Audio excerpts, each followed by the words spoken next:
Okay, so we're recording now. So today's lesson, yesterday we learned about the different layer styles in Photoshop. So that's easy, right? We just click on the FX button at the layer panel in Photoshop. However, in this lesson, we're just going to go over on how to replicate these layer styles in GIMP.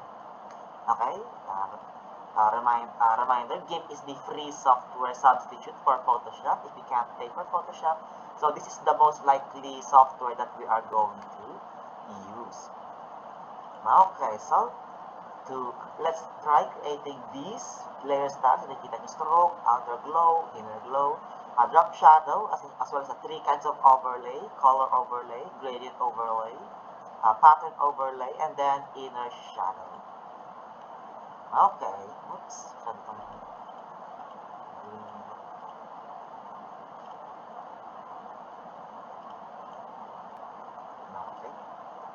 So first up is the stroke.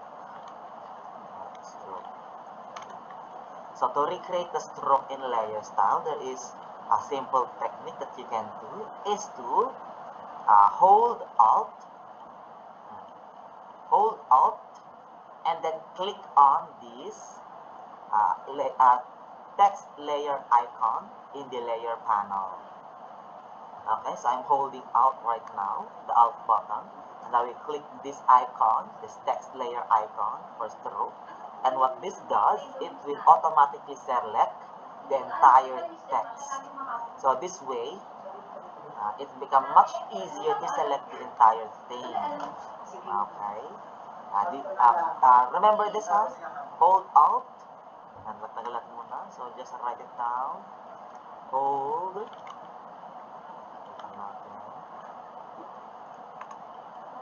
Basic lang.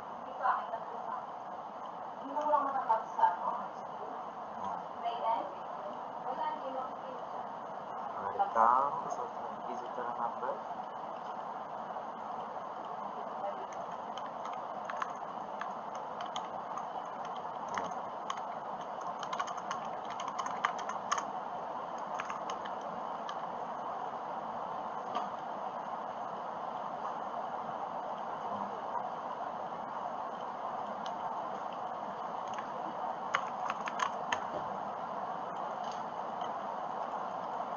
Okay, hold up and click on the text layer icon on the layers panel.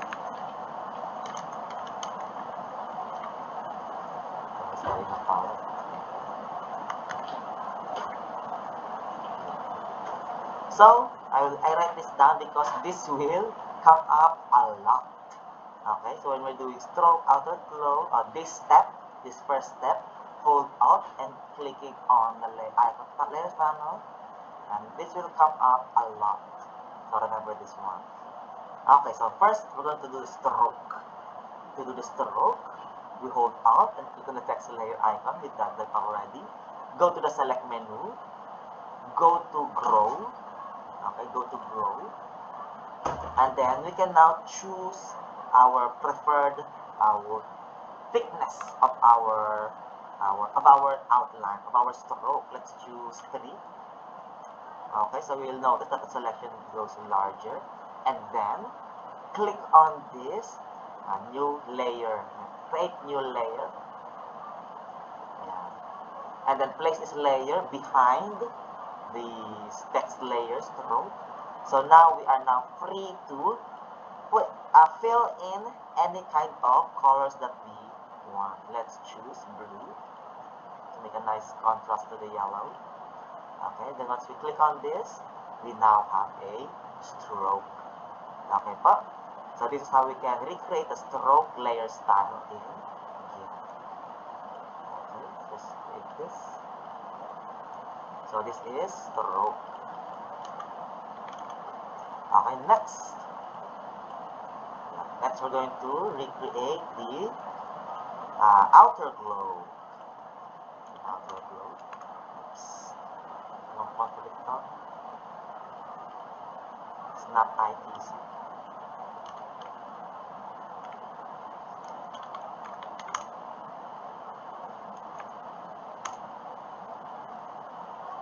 inner glow. Oops.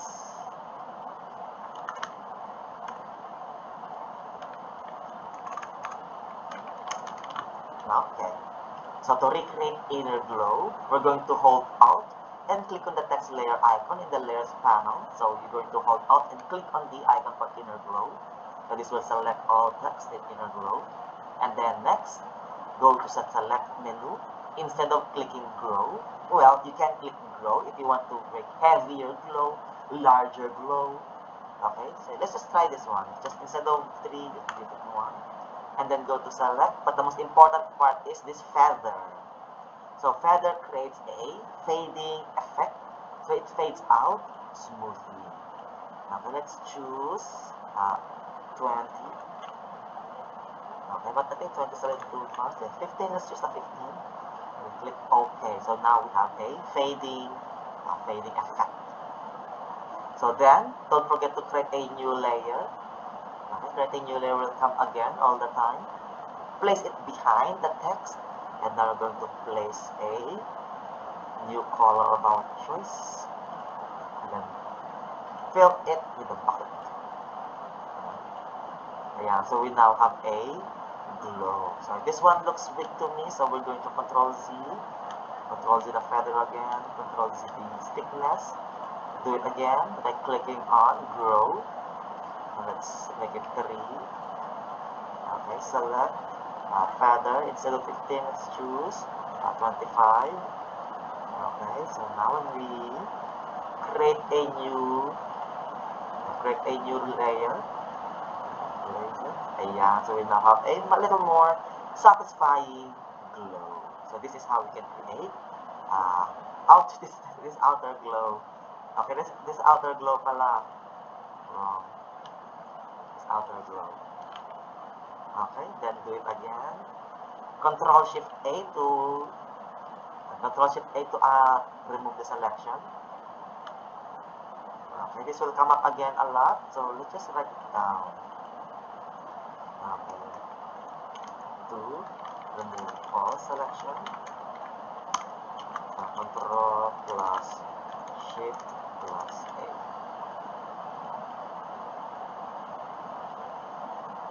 Okay, tagal natin ulit ang let's clear this.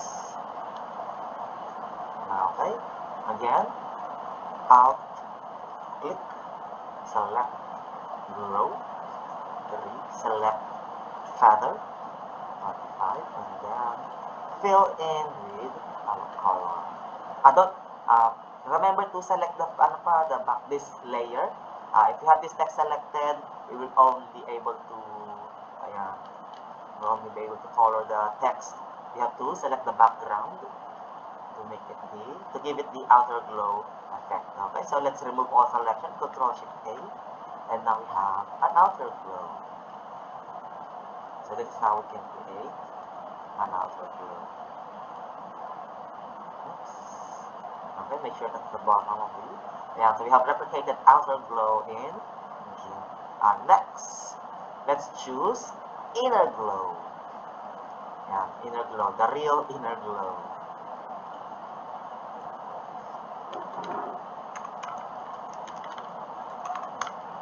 Okay, so we have inner glow. To recreate inner glow, again, hold Alt button and click on the text icon. Let's bring this on. Inner glow. And then select menu, invert. And this is going to be important because we want our feather to go inwards. So by clicking on the invert button, we are able to make the feather go in the opposite direction, which is inner the text. Okay? And then we have select feather. This will create a fade out effect. So let's keep it at 25. And then let's create a new layer now. So we have created a new layer. This time, instead of moving at behind our text, we're going to place this one above our text. So look at the layers panel. So it's above now. This is important so that it becomes visible. Okay. Ayan. So let's try filling in with colors now. Ayan. Let's choose blue, a darker shade of blue. Ayan. Oops. Let's see. Did that did it record correctly? Did it do it correctly? I think not, because the wait lang, how do you do this?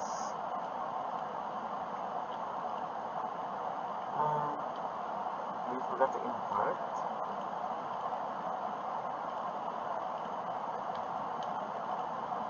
Wait lang, wala tayo. Control C everything, Control move. Now again, hold Alt, click inner glow, and then select invert, and then select menu, feather, 25, and then create a new layer. Let's just delete this one, create a new layer. Okay, so this one, put it in front, and now let's fill in some bucket. Hope this works. Ayan. Now let's increase the feather more. Ayan. I think it's because of the large feather that we can't see it happening. So just 15 for now. Play it safe. And so then, okay. I think this is correct. Tapos deselect, and then do it again. Select again the text, invert again. We're not going to remove all of this outside color, okay, by clicking invert and then pressing the delete button. So now we have an inner glow. Ayan, so notice, I think it's much obvious here kasi it's dark background and the outer color is glowing. So this is harder to spot. But this, so we have created an inner glow. Para mas madali makita, ganito ang color.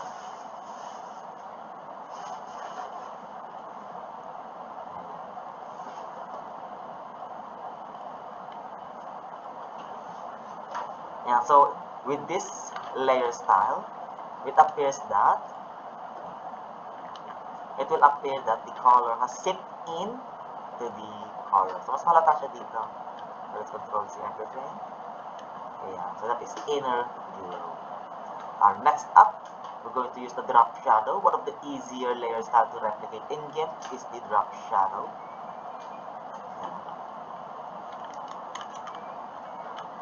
Change color. Let's change it to green this time. Okay, so this one, for this one, we're going to just give a look to the inner glow so you don't get lost. Okay, another layer for drop shadow. Okay, so hold Alt, click the text layer icon, and then what we're going to do this time is that we're going to use this move tool. Okay, we're going to use the move tool. Make sure you have this selection, because by default you will be only moving the layer. So make sure that you have this in selection. Click this. I've selected it now, and now you can use your arrow keys. Not arrow keys. And you can now move your just fix canvas. You can't use arrow keys, okay? Ayan. Okay, next. Ayan, just use the move key. Make sure you have selected selection mode. And then, ayan. Next, create a new layer. Okay, make sure this one is behind the text to create a shadow. Let's choose a darker color. Pick this green. And this has a darker shade of green. Okay, and now using the bucket tool, just click on it, and now we have a green shadow. So that's it. We have recreated drop shadow in GIMP. Next one, this one's a little more complicated, the inner shadow. Okay, let me see if I can remember how to make inner shadow. I think I forgot already. Yeah, so what? Let's just see. Let's see. Yeah, oops. Not Arial, Snap. Yeah, let's color it. Okay, let's color it. It's the same dark shade. Okay. Then inner shadow. Okay, so inner shadow is similar to drop shadow, except this time, instead of putting the shadow outside, we're going to try to put the shadow inside. Okay, click as an inner shadow. Here we are. Create a new folder.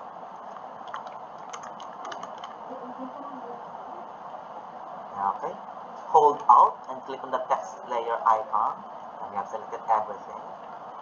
Okay, use the move tool and then move everything over here. Just do it. Okay, this should be enough. Instead of moving it to the bottom right, we'll move it to the bottom left. And then we're going to use the paint bucket tool to make it a lighter color. Let's copy the color of this drop shadow here. And then use the fill it in.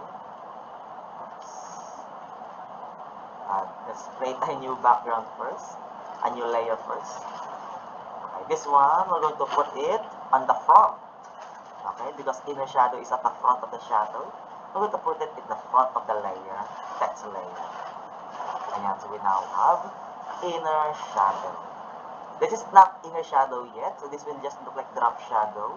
But first, remove the selection, Control Shift A. Okay, and then do it again.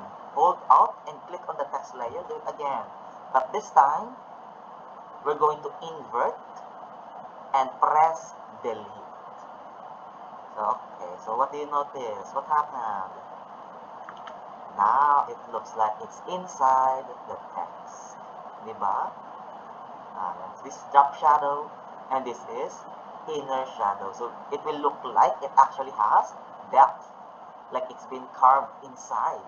And that is how you can use inner shadow. Okay po? Okay, next is color overlay. This one is a little, this one is easy, but it's a little hard to detect the changes we made. But let's just do it anyway. Oops. Color overlay. Now, basically, what we're going to do is, let's move it outside. Give it its own folder.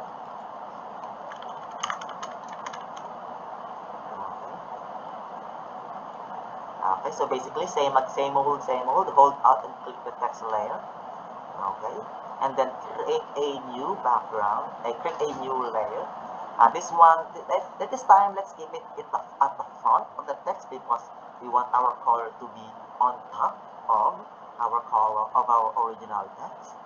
So this time, we just choose any color at all. Let's choose orange.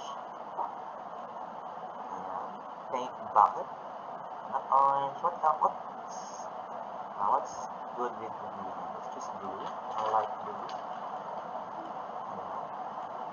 Okay. And then, we're going to go to this mode. You see this mode here at the layers palette? And instead of going normal, choose overlay. Ayan. So we have now made a color overlay. So it's hard to notice, but we have overlaid a blue color on top of this green color. Let's make it a little darker blue. It's just a little harder to notice, but ayan, we have made it color blue. Let's give it darker color.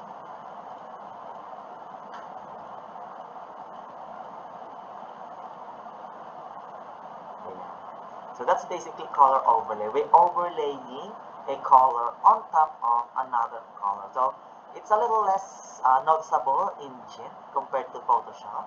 Okay, so probably less useful a color overlay in Photoshop than in GIMP than in Photoshop. Yeah, so we're done with color overlay. So now let's move on to the more interesting part, which is the gradient overlay.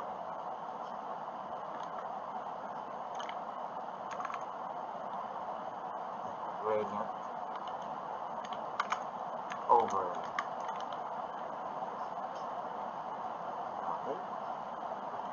So down here, move layer, then go back to selection. Okay. And again, another folder for gradient overlay.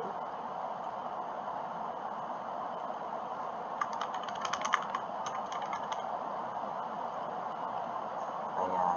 So again, hold Alt and click on the text layer icon to select everything. And then, instead of using the bucket tool, we'll use this gradient. You see this gradient? And I'm hovering on the bucket fill tool, and you will see also in group gradient. So let's just right click, choose gradient, and now we have this gradient palette where you can control pretty much whatever color you want our gradient to be. So instead of going blue, let's choose from red to yellow. This yellow blue. Yeah. Okay, and then make sure you have FG to BG selected.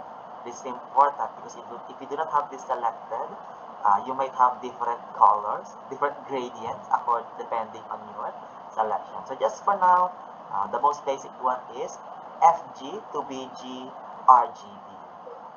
Okay po? FG to BG RGB. So now we're ready. Ayan. So drag your cursor to whatever you want your gradient to be.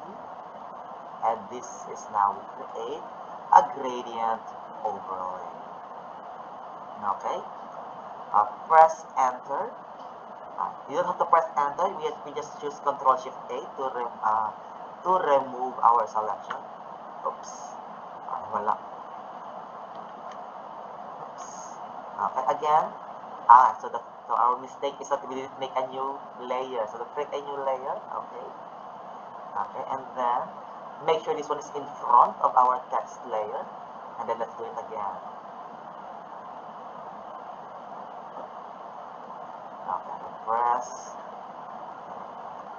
and then press enter. So now we have our gradient overlay from red to yellow. So as we can remember, gradient is a smooth transition of colors. Ayan. So we have made a gradient from red to yellow. So you can do it, you can choose any color you want. Instead of red to yellow, you can even, based on the direction you want to choose, and you can go from up to down. Ayan, so up to down.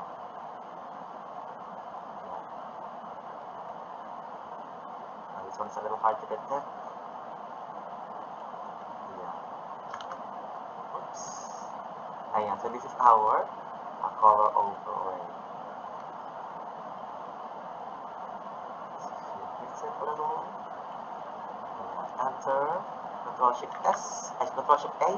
Ayan, we have gradient overlay. So depending on the direction of our stroke, we can choose the direction of our gradient. Okay, understood? And next one, the last one, is the pattern overlay. So this one is a little easy, similar as always. And this is the last one. We're going to create a new text, pattern overlay. It's not IPC.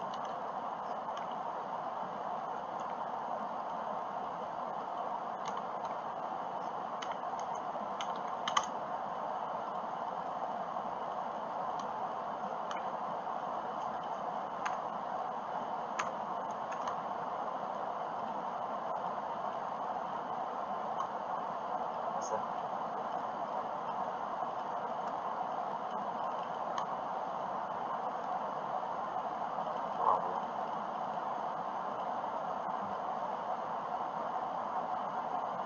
choose manually.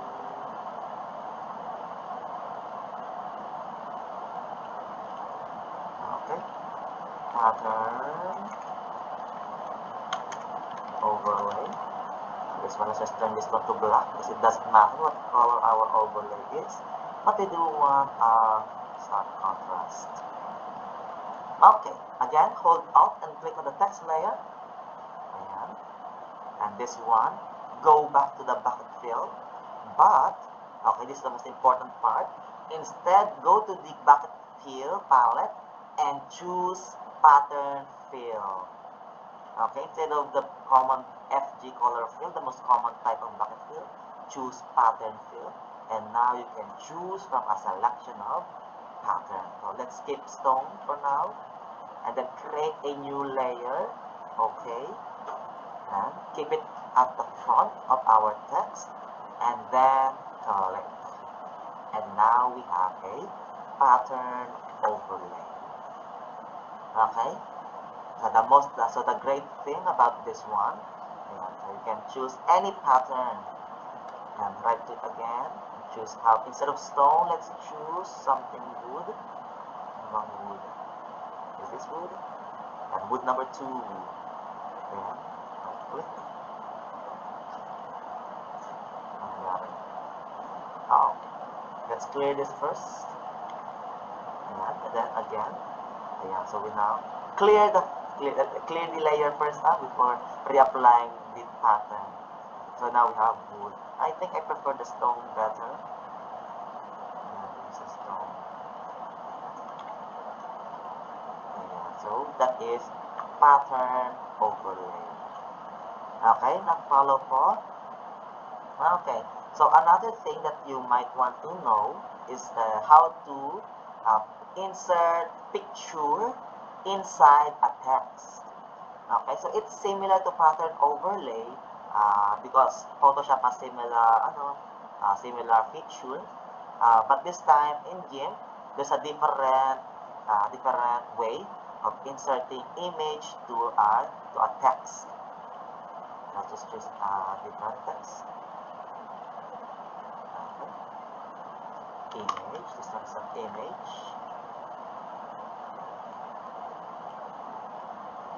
Just put it here, make it a little larger so we can appreciate more.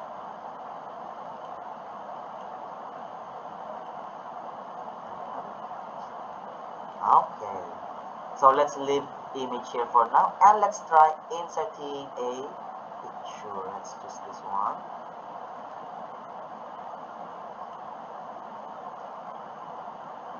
Okay, now we have a picture.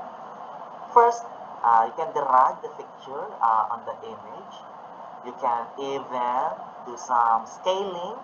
Some scaling, Shift S shortcut.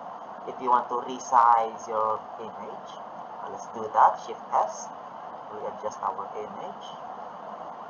So make sure it fits. And click scale. So we now have our picture. And then same old. Hold Alt and click the text layer icon in the layers panel. So hold Alt and click. We now have our text selected. So you can see it protruding from even in front of the image. Okay, and then click select, invert, and then delete. So now we have placed an image inside of a text. Okay po? Understood po yung mga different ways on how we can replicate layer styles in GIMP. So actually there's more. There's like bevel and emboss as well as satin. But we're not going to go over through them because medyo they're more complicated than needed. Okay po? So for now, these are the simple ways. So madami na to. 8 out of 10. Na-replicate natin. Stroke, outer glow, inner glow, drop shadow, inner shadow, color overlay, gradient overlay, pattern overlay, and as well as image overlay. Okay po?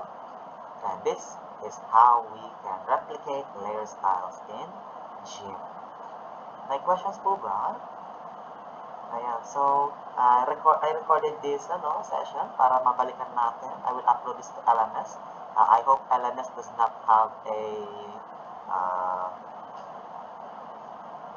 you just drag Go to your file computer, file manager, and you just drag the picture to the screen. Okay, just drag a picture inside the screen.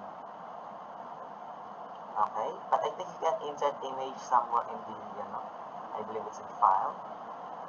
Somehow. Edit. Oh, I'm not insert from. What I'm doing is just from your file manager, and your file manager, just grab a picture and then drag it to your GIMP.